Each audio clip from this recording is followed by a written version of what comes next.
And good morning, everybody. Welcome to the Loyalty Summit Webcast series, Loyalty Leader Insights. I'm David Feldman. I'm chair of Loyalty Summit, and we want to welcome you to our first webcast series. And I'm joined today by Dave Canty and Mark Ross Smith, who would be no strangers to those that have attended the Loyalty Summit before or listened to the New World Loyalty podcast, read the Travel Data Daily blog, or been around the loyalty industry for a little while. I'm sure you've seen these chaps, and I'm delighted that they've joined me today to talk about the role of loyalty and the importance of loyalty in times of crisis. And it's, I don't want to use the cliche term unprecedented, but I don't think there is any other term to describe the circumstances in which we find ourselves. Mark, good evening, I think it is to you in Malaysia. It's a very late evening, nearly midnight here. Yes. And Dave in Atlanta, yes, safely at home. Safely at home, enjoying the confines of my office. My wife has got used to me being at home for the last year, so that's been pretty advantageous. Yes, I think I saw there's no shortage of social media jokes going around about what's going to happen in 9 to 12 months from now with everybody stuck at home for too long. So there's either going to be a baby boom or a divorce boom where time will tell, right?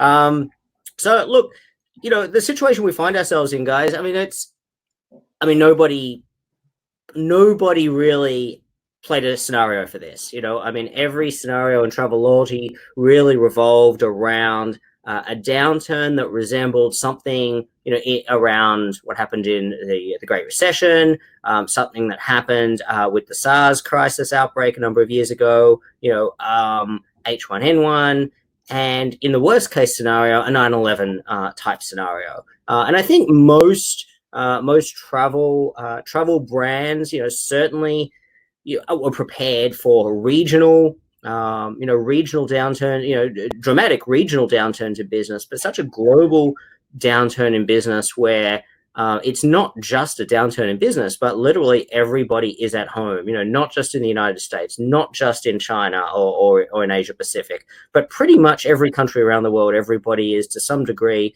either voluntarily staying at home, being restricted in their travel by their company policy, or under some form of government stay-at-home, shelter-in-place, or lockdown order. Where do loyalty programs start when faced with this challenge? Mark, the easy question first. The easy question, yeah. Well, let's look at pure loyalty for a sec, right? Loyalty is fundamentally a function of driving increased tickets or room nights, or these kind of metrics for the core product. And right now, the core product doesn't really exist for the vast majority of travelers. And that itself presents a challenge for loyalty program operators. What the heck do you do, right? All the modeling that loyalty programs would have right now, all the propensity models to predict certain behavior within members is all useless. So we need to keep in mind there's no playbook for this. There's no gold standard. This is what you should do. Everyone's making this up as we go. And it's going to depend on the market, depend on the airline or the hotel, the region and the restrictions in place, and then sort of what comes down path in the future. I think it's pretty easy for loyalty programs to take a backseat approach right now. I'm not sure that's the best way to handle it, but it's pretty easy to do that. But I guess the key question is what will happen when travel confidence is restored, and that's, I think, fundamentally what we need to prepare for as loyalty programs. Dave, anyone who's been in loyalty for pretty much more than 5 minutes has either heard or spoken or is just intuitively aware that loyalty becomes the most powerful tool in the toolbox, or one of the most powerful tools in the toolbox particularly for travel brand when times are tough. When we're in a recession or when business is challenged. Is that the situation we're in now, or as Mark said, is it a little bit more complicated? It's a little bit more complicated than that, because I would say that traditionally in economic downturns, loyalty is what you would lean into. That is the time for them to shine. because generally, though, it's your loyalty base that will sustain you through downturns in economic times. However, here we have a collision of a human issue with this pandemic, and that's coupled now with an economic challenge. So loyalty programs are certainly in travel are going to be challenged, because you can't lean into them the way that you traditionally would. However, I do think it's important, and I think Mark just touched on this, I do think it's important that loyalty programs don't go dark in this time. Now, that's not to say that you're out there trying to promote, the next big point offer or whatever. I do think that brands need to be out ahead of this in continuing to connect with their membership base, whether that is trying to keep them informed, let them know, that they have been appreciated in the past, and we want them to know that we're thinking of them, but at the same time, we're thinking of our employees and so forth. There may be elements of the loyalty program that they may find useful, and if those elements are there, then brands should talk about those. In some cases, you will have brands that will have co-brand credit cards that are in existence today. I'm not saying go out now and start acquiring new card members, but if you are a co-brand card holder of a brand, then it's important to emphasize why you would like them to continue to use that as your primary spending method. But there's no question that this is an uncharted territory. So when traditionally in downturns loyalty would shine, it's got the double challenge now that the actual product that you're being loyal to isn't necessarily available to you. Yeah, I think it's really interesting. When times are good, business is busy, I think we often lose track and lose sight in travel loyalty of the fact that the reason travel loyalty is, kind of sits at the apex of, dare I say that, the loyalty program pyramid, why it's exciting, why it's sexy, it's because of the underlying product. People want to travel, people aspire to that. Not everybody does take that first class, around the world trip, or sitting on the beach in the Bahamas or the Maldives or something. But everyone aspires to that. Even if they're redeeming their points for domestic economy trips to see family. And a lot of retail programs, they don't have that sexiness that travel loyalty does. But we find ourselves, as you say, Dave, in this situation here where the underlying product just it's not there. As loyalty managers, I think the question that loyalty managers have today, and I know the three of us, we speak to programs every day. The question is, what do we do now? And I think that it's not just a case of coming up with the ideas, but I'd pose, one of the questions I'd pose is, we also need to be very sensitive at this time as well. We find ourselves in a predicament where obviously people are under a lot of stress. Our brands are under a lot of stress, financial, and non-financial. Our colleagues, in a lot of cases, are being laid off. They're being furloughed. The general public, our customers, our members, often finding themselves out of work, perhaps not knowing how they're going to pay the rent next month, yet we want to think about, as loyalty managers, we want to think about, well, how do we still keep them, number one, how do we get them engaged with our brand? Number two, how do we let them know that we care? Because loyalty, after all, especially with an engaged member base, loyalty is all about relationships and an emotional connection with our members, whether that person is a once a year flyer or a once every 2 years flyer, or they're in your top tier of your elite base. Loyalty is all about having an emotional connection with our members. So, typically or traditionally, the advantage of loyalty, as you say, being kind of the go-to tool in the toolbox, is because to some degree, loyalty has an engaged set of customers with whom you have permission to communicate in a GDPR world. and who typically are receptive to your brand already, and generally have already up until this point demonstrated repeat business. I don't even want to use the word loyalty, but just whether it's frequency or revenue share of wallet, they've already just demonstrated some form of an engaged customer base, which obviously a lot of other brands would kill for in the best of times. With that in mind, the question I'd pose to the two of you is, if you had to pick the number one thing or the number one message or the number one mindset that loyalty managers should be thinking about now, what would be your pick or your recommendation? Dave, I'll start with you this time. I would say number one, don't lose what you have through poor communications. So if you're not communicating at all, or if you're communicating in a kind of a transactional and non-empathetic way, then you actually risk losing the loyalty of your base. And in fact, what you'll find is members will start looking at brands that are dealing with this much more empathetically. And I think that's going to be important. So loyalty managers have got to be aware of what their message is, how they're conveying it, what the tone is, and so forth.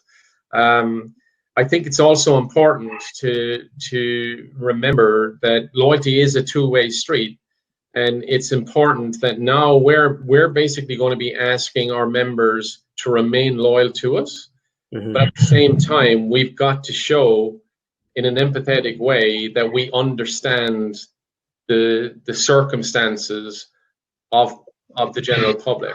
I also think that we need to say that the brands should think about how they leverage partnerships, and even from a messaging perspective, getting together with brands that share your own kind of values, and how you kind of communicate jointly to membership bases would be interesting.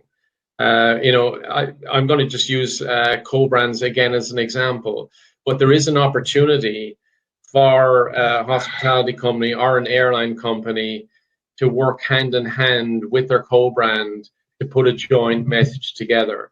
Now, that message may be around the fact that, we understand that travel is inhibited right now.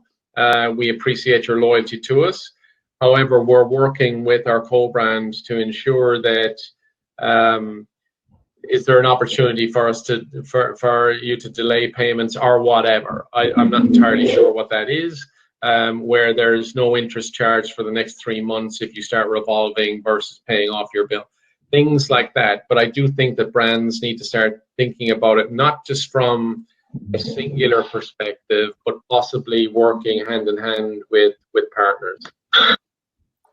That makes I think that makes a lot of sense. David, I think one of the key points there is, well, maybe you don't have to do it alone, and if you have established relationships, with and obviously co-brands are a easy top of mind answer, but depending on the region that we're talking about, you may have a lot of other on the ground partnerships that members engage with every day, depending on kind of your day-to-day earn and burn propositions. In countries like Australia or Canada, for example, there are a lot more, people do still need to go to the grocery store, even if it's only the head of the household going, and they're only going once a week.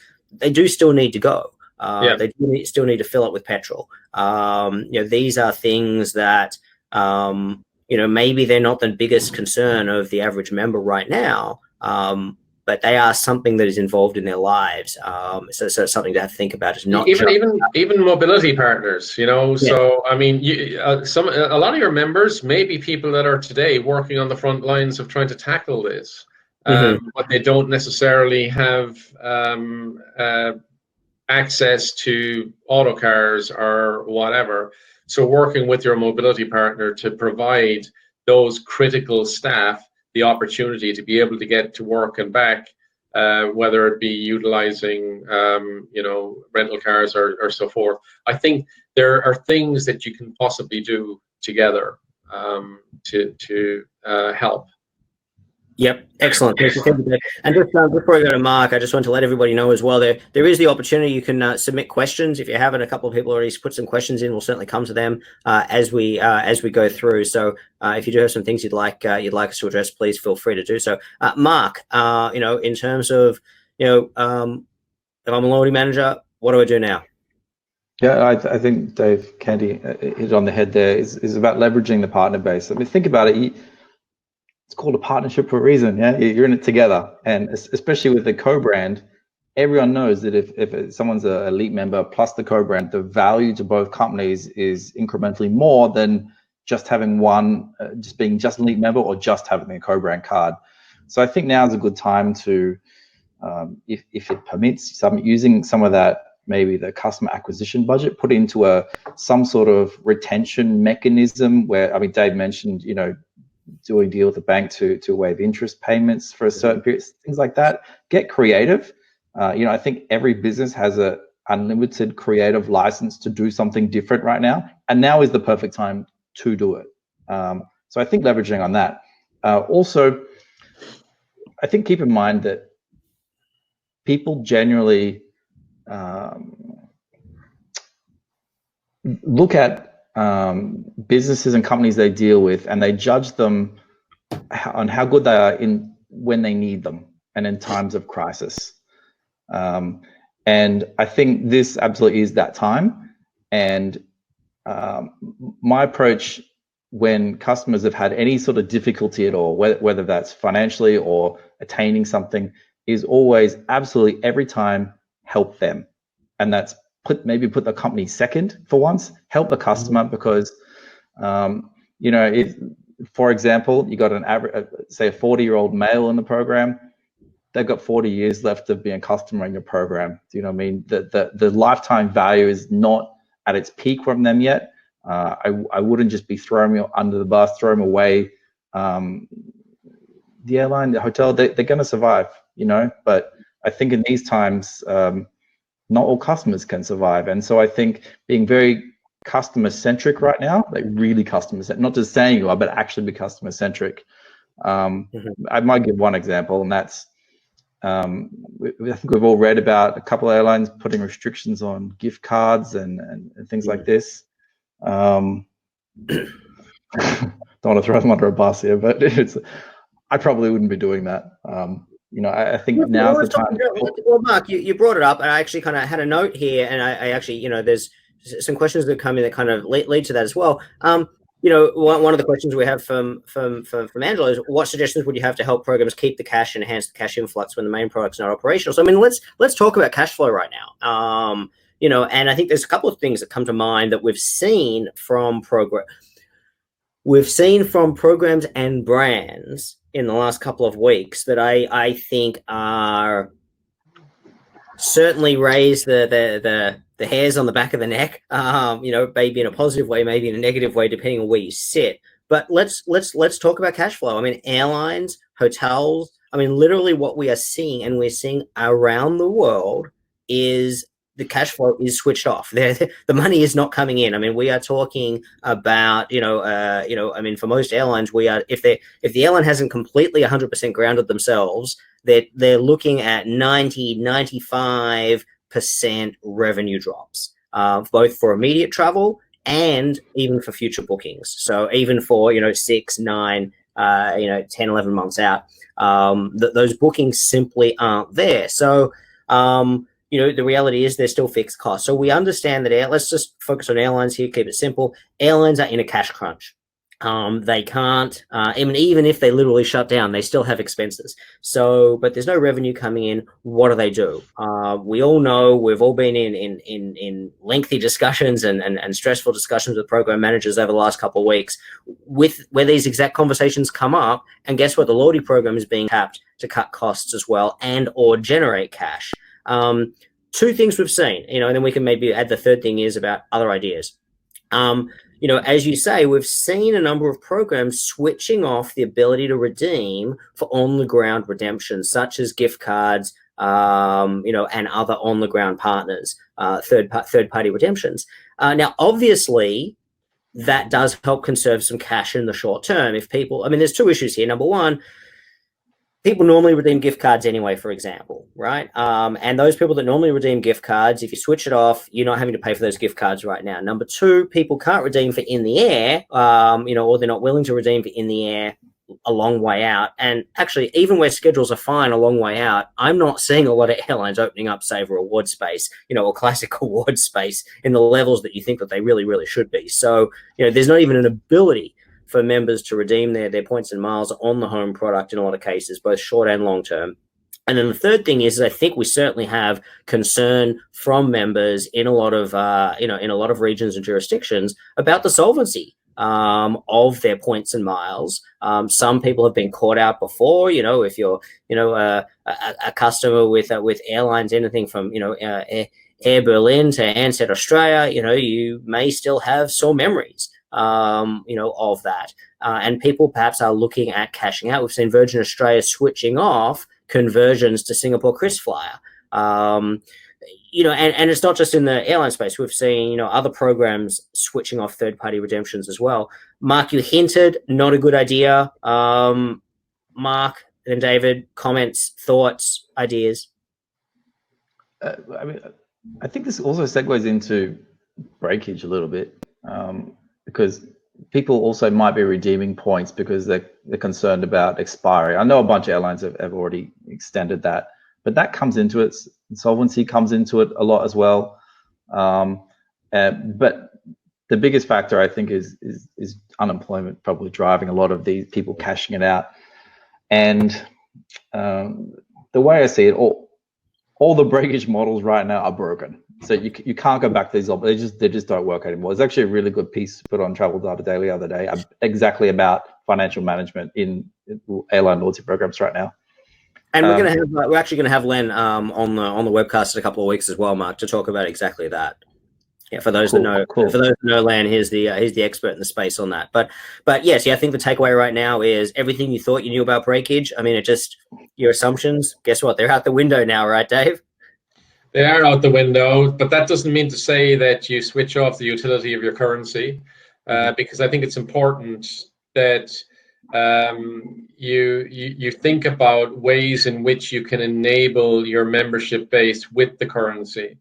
And Mark touched on the fact that certain things are getting switched off, like gift cards and so forth. Probably not the best idea to do that. However, we do still have to recognize that is an outgoing expense to the program, and in cash preservation times, it's probably a challenge. So they want to make sure that they at least stop the flow, I suppose, of that cash. But they need to be working again with the partner to understand how can we actually manage this without actually impacting the customer experience. So is there a way in which we can kind of leverage the economic agreement across partner to understand, let's share the risk in some ways. The other thing I was thinking, one of the things that I would be doing, and now isn't the time to be doing it, but you should be at least thinking about it, is some sort of redemption stimulus. As when we start to emerge from this, I'm guessing that leisure travel will be the first to rebound. And by the way, I think it's going to be a soft bounce. It's not going to be a hard bounce. I think it's going to be, it's going to be down to confidence first in travel. And I don't even know when that is, to be perfectly frank. But that doesn't mean to say that as a loyalty manager, you shouldn't be planning for it. And when that comes around, you should be ready to pull the trigger straight away. And when we start talking about that, you need to incent your membership base to begin travel. And if you have members that have got big balances, by the way, they'll also be trying to protect their cash, because a lot of people will have lost their income through this episode. So you now need to start talking about the utility of the currency. And let's start talking about the utility of the currency initially on the core product. and be ready to kind of go out with, I don't know how big it's going to be, but let's say it's a 50% off room nights, reward nights, just to start stimulating travel back in. And then you start kind of bringing that back. But that is where the programs should be thinking about and be ready to go. They cannot find themselves behind the 8 ball when that time comes. They've got to be ready to go. So that would be my advice immediately to travel managers. Is I know that you're under pressure on a day-to-day basis to kind of keep the operation going and deal with everything. But the leadership of your organization will be expecting you as the travel manager to have some sort of strategy and tactical plan to address as and when you're ready to go.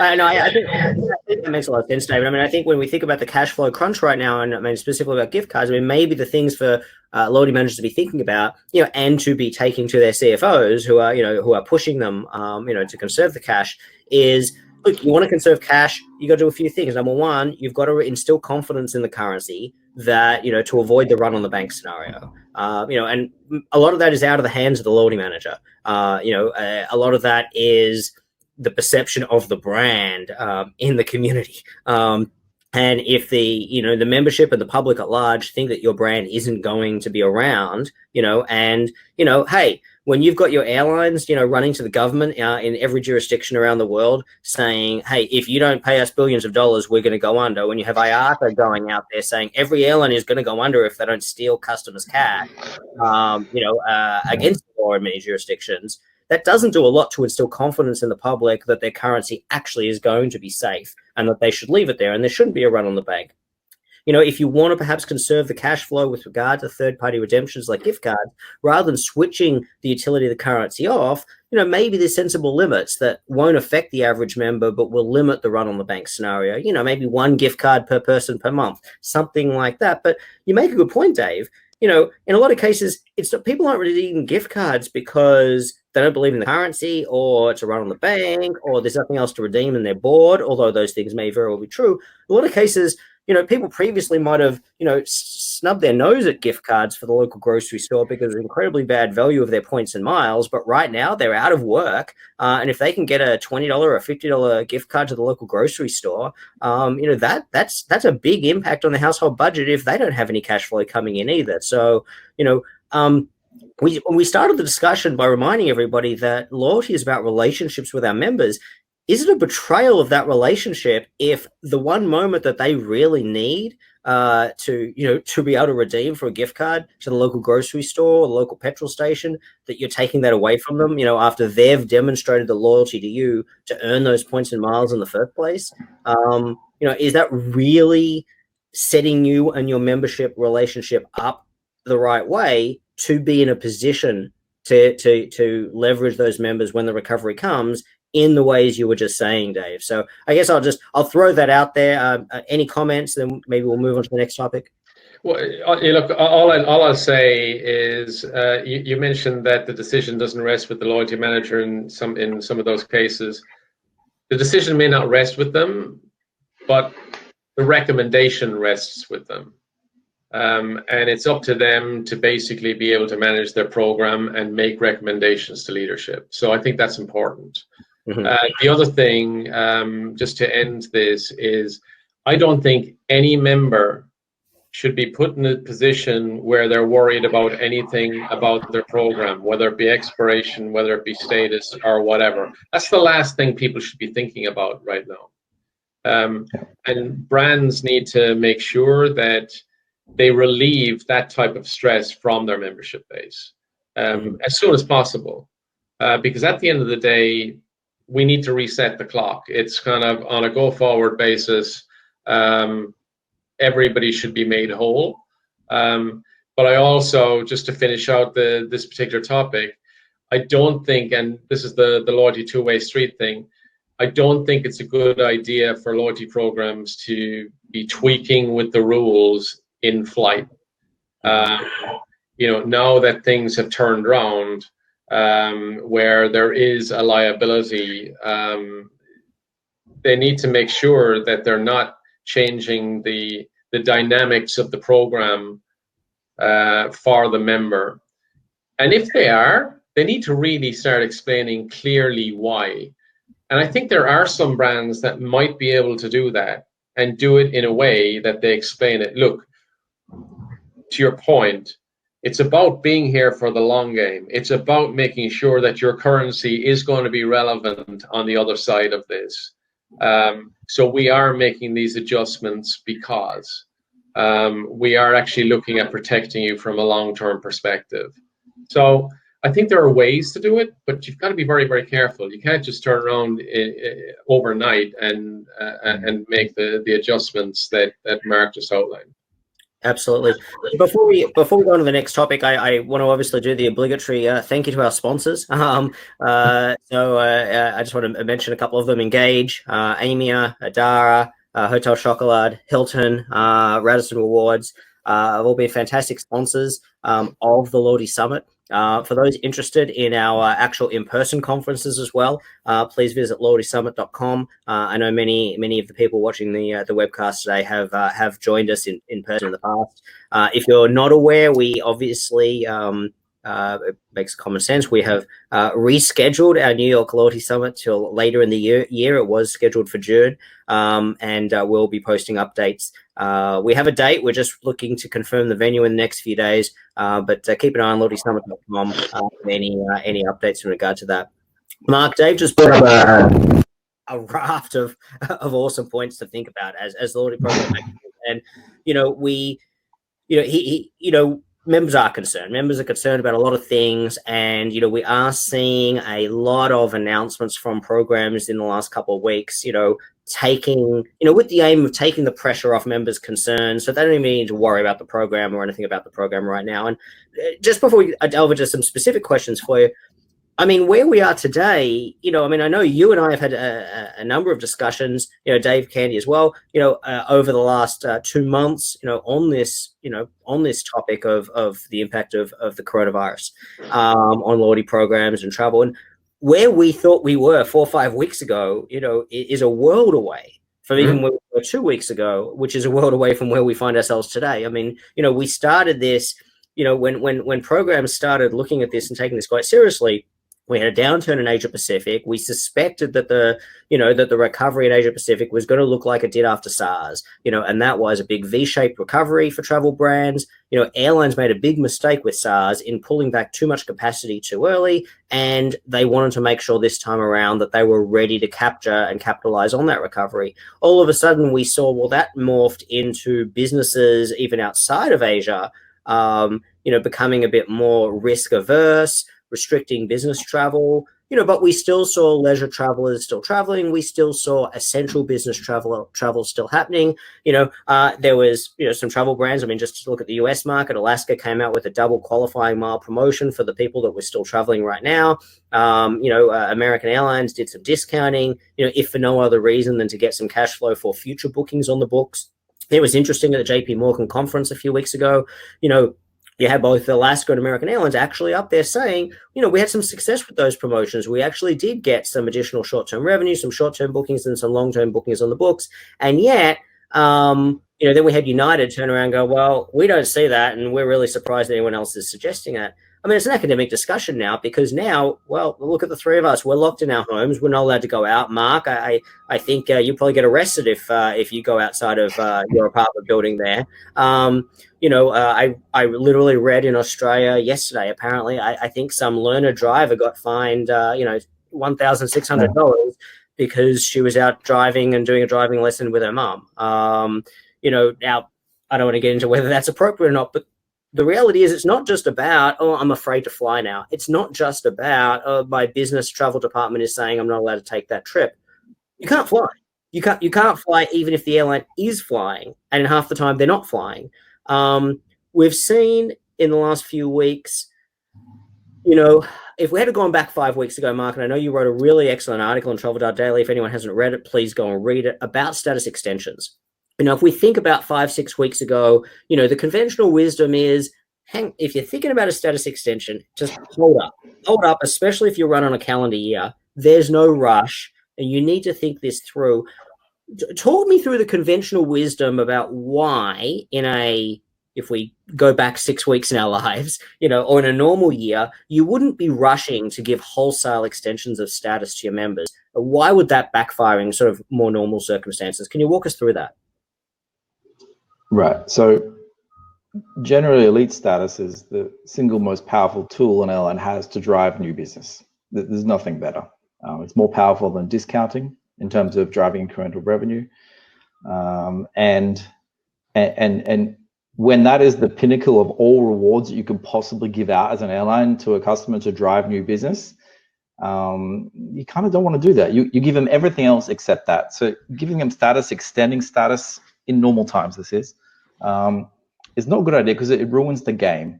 Everyone throws around the buzzword gamification, and that's for a reason. It's because loyalty programs, especially airline hotel, they are a game.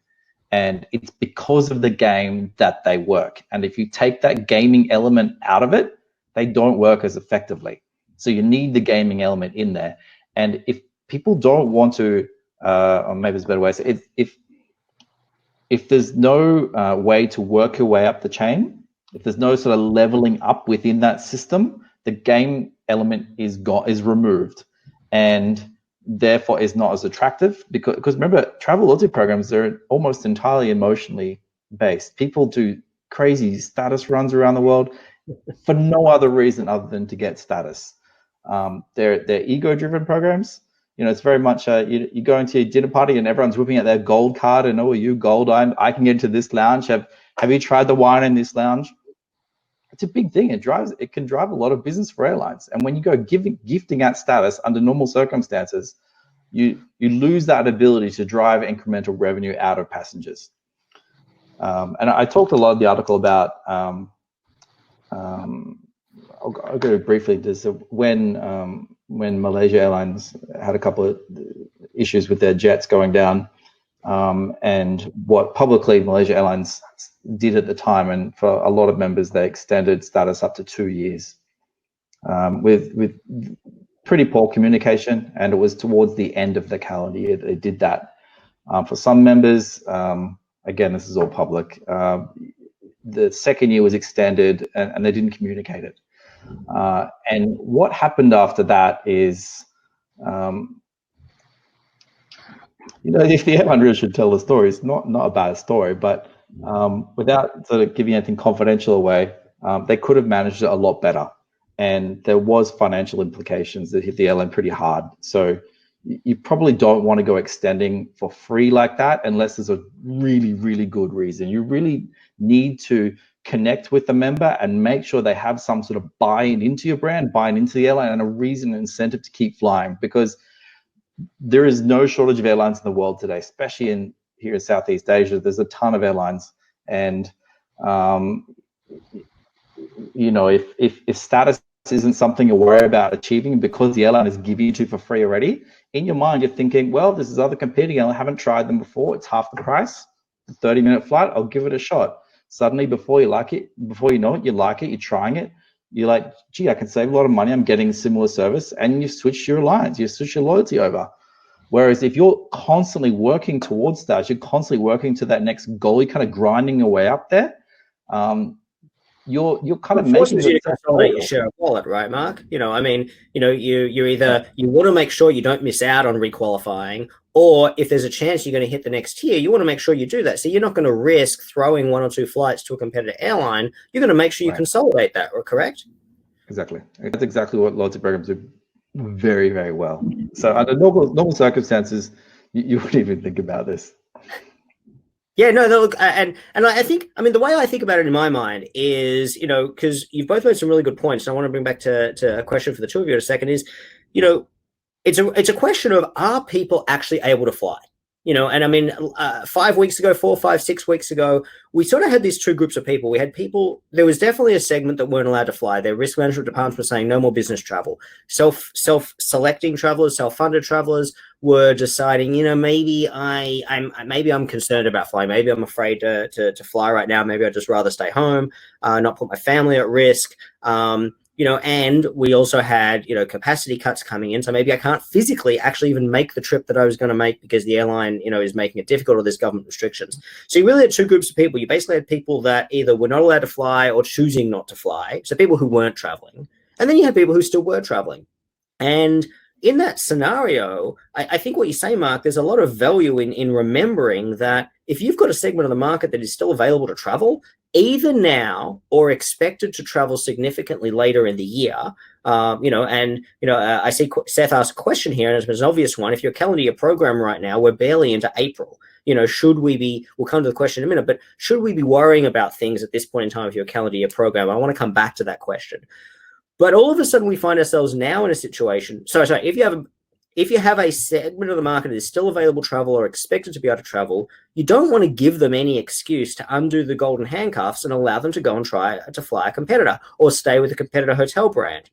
But we find ourselves in a very different world right now where people can't travel, number one. So in the short term, there is no option to travel. I mean, people are not traveling. And if you did and you didn't get arrested and you didn't get sick, the social stigma of you traveling right now, is you're going to find yourself a lot more socially isolated than socially distanced, by doing that right now, unless you are an essential worker who needs to travel, and people want the travel that's available to be reserved for those frontline essential workers. Now, in that scenario, then leads to the next question of, okay, well, what about the second half of the year? What about when recovery comes? And now that it appears, we're getting a lot more,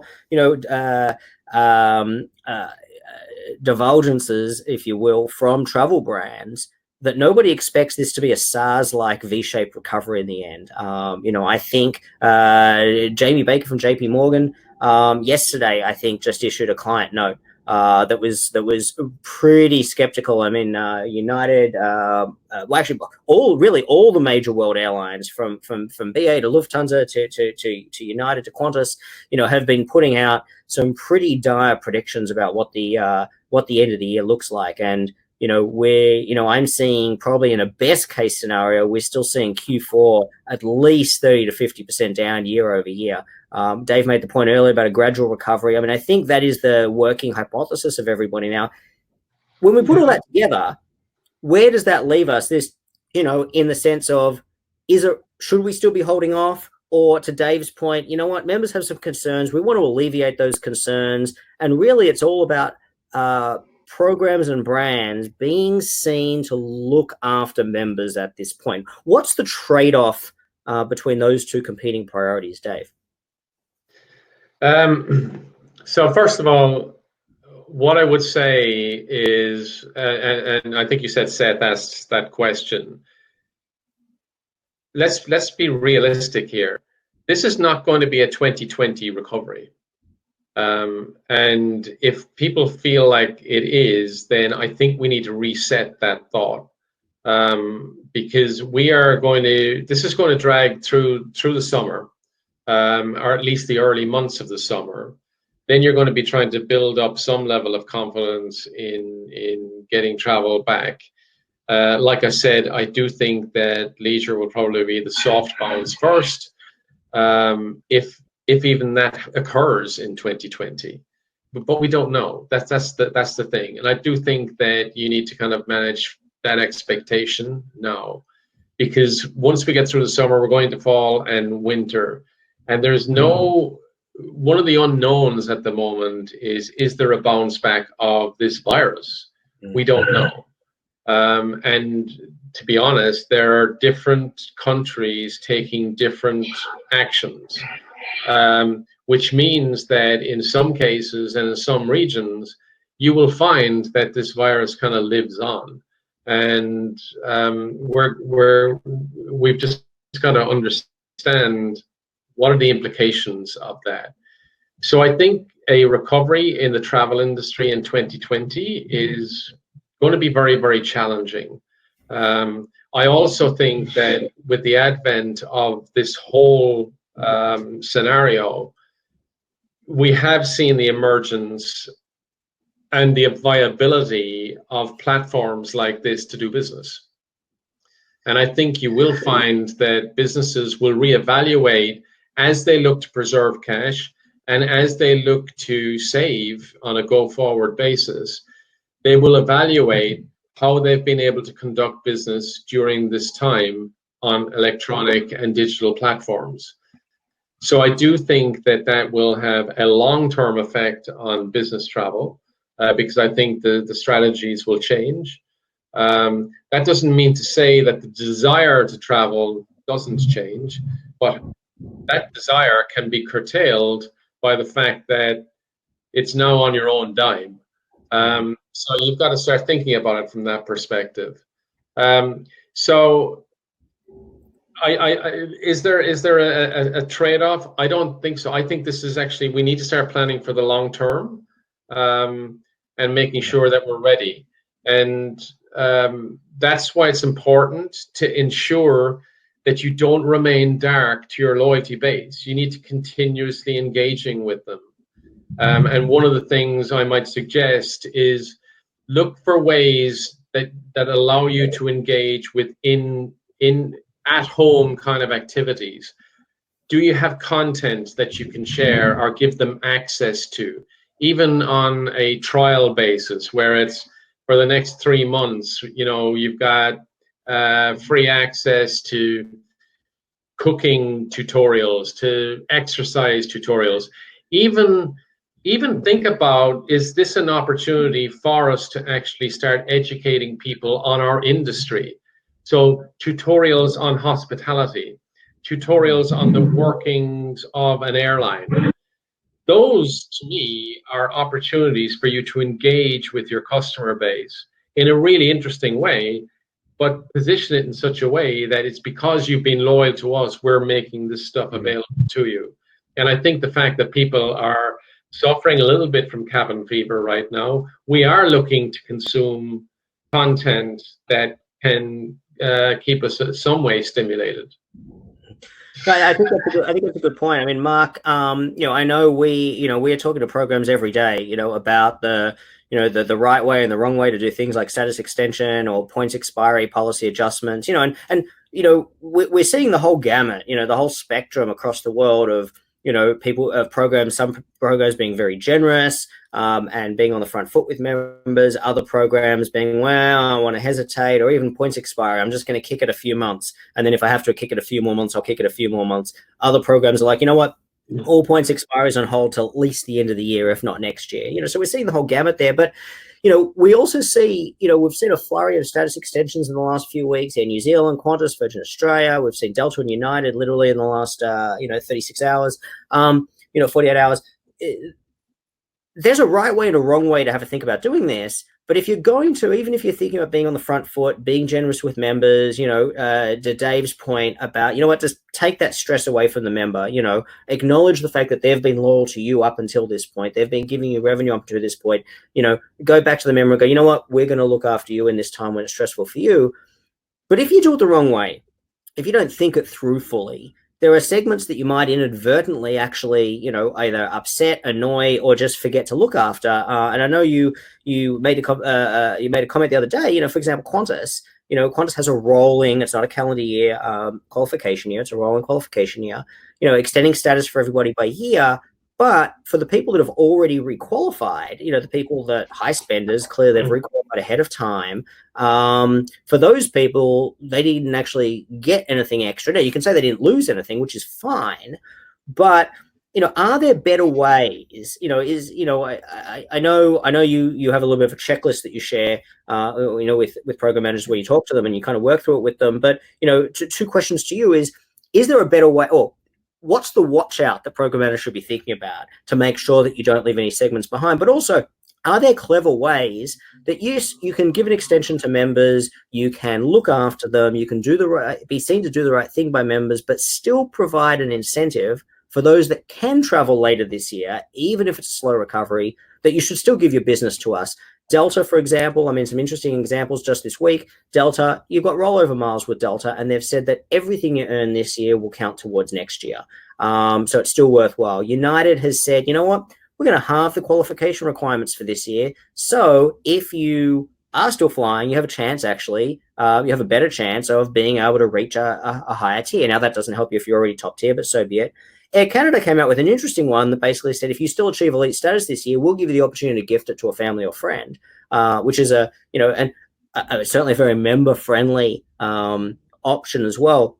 So pitfalls to watch out for, creative ways that you can still incent current behavior, even if you're going to look after members with an extension. What are your thoughts there? So I share a story. The Qantas example, actually, I didn't know about, because when you read the PR, it was very good, and it seemed like everyone's getting free candy. And actually, it was my mother that called me up. She's a platinum member with Qantas, and she said, "Hang on, I'm not getting my status extended." And her qualification year is the end of March, and she's already qualified for platinum for next year. And she's like, "I'm not going to get it. I've worked so hard. I've been doing all these status runs to New Zealand in business class," and she's the perfect member for the airline. And next question was, she's like, "Well, hang on, I'm doing the right thing. I'm trying to cancel these flights. I'm spending 3 hours on the phone trying to cancel flights with the airline. I'm doing the right thing, and now I feel like the airline's not doing the right thing by me." And her next question was, should I bother? And so I think if you're going to extend status, you're going to make sure every single member that has status is not affected in a negative way. Everyone's got to come out of this positive if you're going to do it. And I've kind of taken the assumption now that every airline's going to do this in some way. It's going to look and feel a little different depending on the airline, on the region, on the number of elite members in the program. I think Delta's approach is pretty good for the US market. That approach in Southeast Asia for some airlines may not be the best way to handle it. I think you absolutely, in fact, you know what? I'd go back and recognize people that have been flying in the last 3 months. I'd retrospectively go back and go, you know what? You did the right thing. You helped us out as well. We're just going to apply, for example, a double elite muzzle, double status credits, or something like that. We're going to go back and reward you for your past activity, even though you're not expecting it. So that's a real surprise in the light moment. Yeah. You're getting something you would never have thought of in future. With that in mind, you have to go, you have to be overly rewarding people that are going to travel as we come out of this. But keep in mind, this kind of ties in with revenue management, pricing, network strategy here. When airlines start flying again, they're going to pick and choose what routes they fly. And they're not just going to open up the whole network and everything's back to normal on day one. They've got to ramp up operations, right? And they may choose, for example, they might go, okay, the first flight we're going to relaunch is New York to Barcelona, right? And they might be the only airline flying that route. So you'll have people that are loyal with other airlines or may have had their status extended with other airlines now flying the only airline that is now flying that route. Right, so we need to keep this. We need to keep this in mind. That this is also a chance for some carriers to be very strategic on the routes that they open up to attract new customers. I think that's an interesting point, because I think sometimes we get wrapped up about what can the loyalty program do, and we'll take some questions from the audience. But one of the questions we have is, how do you think loyalty programs can help airlines to restore confidence to fly? There's the related question of that is, it's not just about restoring confidence, but how can you leverage the loyalty program, in the recovery? I know, Dave, next week you're going to go into that a lot more detail. But we need to restore confidence to fly. We need to leverage the loyalty programs to actually drive that customer behavior as customers are getting into the zone where they are allowed / prepared to fly again or to travel again. And this goes for hotels equally as well.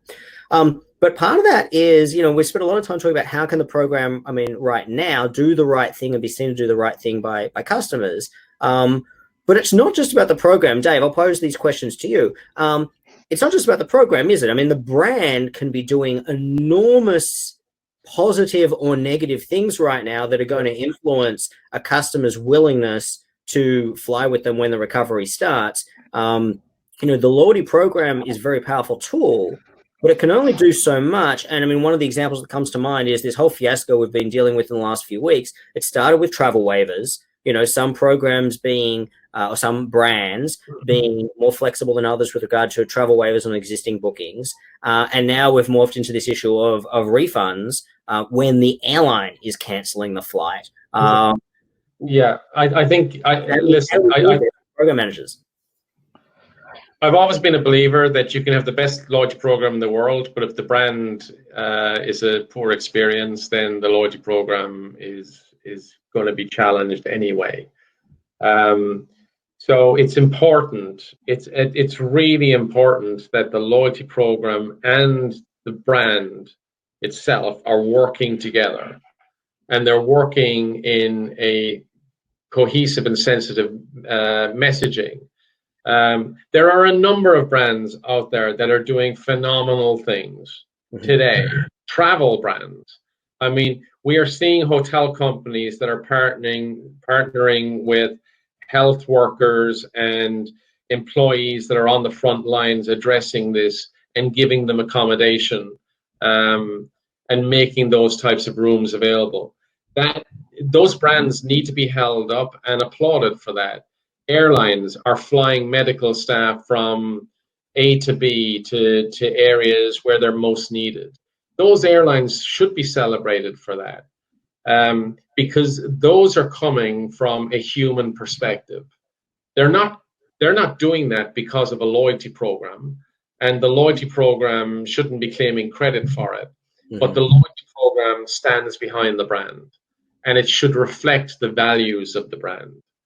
And, you know, I always said, I remember when back in the day when I worked at JetBlue, I always spoke internally about the fact that, look, because people would speak to me about where are we going with TrueBlue, how is TrueBlue going to evolve, and what are these changes meaning, and so forth, when I was changing up that program.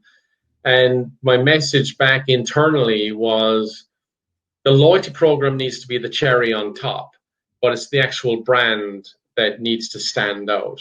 And I think there are brands that are standing out through this pandemic, and you know, we do need to take the time to applaud them for doing that. And in the current, we had a couple of questions there, and we talked before about cash flow, for example. You know, in terms of leveraging the loyalty program to try to assist the parent brand with additional cash flow right now. And today's point right now about, hey, it's all about the brand experience as well. How the brand communicates with customers is also going to impact or hinder, you know, the program. Is now the right time for programs to be reaching out to members to engage in non-flying, non-staying earn activities? You know, I mean, and or does it matter what the offer is and how you speak to them in terms of driving engagement with, you know, on the ground earning and redemption partners might be one example. Sending them a 100% buy miles promotion, you know, is another. You know, is one of those more suitable than another? Is it insensitive and to be basically going to members cap in hand, going, hey, buy more miles, give us more cash right now? Is that appropriate right now, or is that wrong tone, wrong time? So I'll take a stab at this, and just to be clear, I don't know if there's a right answer here, but I do think that there is a how you do it. So at the end of the day, it kind of gets back to how you're communicating with your members. Now, you've got to make sure that you continue to engage with them, but you engage in such a way that you're almost basically saying, look, we want to be here for the long term, and these are ways in which you can help us. Buying miles or buying points right now, to me, is the wrong message. Basically, it's whatever currency you have right now, it's how you can use it, versus kind of like buying, you know, hey, we've got 50% off our points this week. To me, that's not in tune with what's actually happening in everybody's day life. Now, that doesn't mean to say that won't be attractive to some, but I do think that you're going to damage your brand doing that. So I think it's how you actually position those. At the end of the day, ancillaries are absolutely important. We all remember the days when airlines were not making profits from flight revenue, and we're solely dependent on the partners and ancillaries and so forth. And that kind of changed over the last 10 years, where now flight revenue, with capacity coming down and better revenue management and so forth, we did start seeing profit, and oil going down. We saw profitability in the core product and from flight revenue. So ancillaries kind of started taking a back seat a little bit. Now ancillaries possibly is a way out, but you've got to be very sensitive in how you're communicating that. So like I said, there's no right answer, but the wrong thing to do is to go completely quiet. I think building on that, if we look at the other side, look at the business side of it, I think now is a great time for loyalty programs to go back and renegotiate contracts with vendors. And it's time to change terms on that. I think it's an excellent opportunity to really drive that nail in a little bit more. I think we're probably finding a lot of loyalty owners are seeing that they're going to get pitched by a lot of companies to solve all their problems over the next month or two. I'd be looking at not engaging with anyone unless they can make you X dollars within X time with zero cost to the program at all. You know, I would say, for example, unless they can make you $250K in the first 30 days, don't even get a look in. You really need to sort of weed out the people that are not there. I'm talking about partners, suppliers, vendors, you know, the business side of it here.